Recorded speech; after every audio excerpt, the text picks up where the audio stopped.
ମୁଁ ଶ୍ରୀ ପିତବାସ ଗଚ୍ଛାତ। आज जो एरसों ब्लॉक ठिकादार संघ जो बैठक थी कौन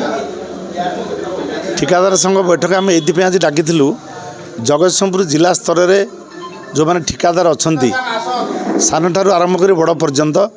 समस्ते 14.99 लेस नहीं कम कर सरकारी नियम अनुसार सरकार जेहेतु एक नियम कर सी नियम को कंट्राक्टर चाहिए बदल पार नथिले किंतु आमे अतीत दिन में गोटे विचार बसिक जगतसिंहपुर जिला ठिकादार संघ नाला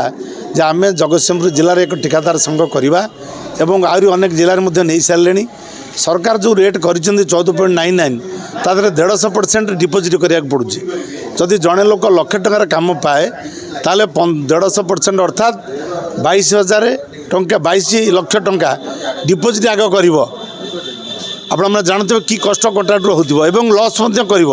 तेणु कंट्राक्टर लाभ पाए 12.5% किंतु लेस को जाऊँ 14.99% से जगतसिंहपुर ठिकादार संघ निष्पत्ति कला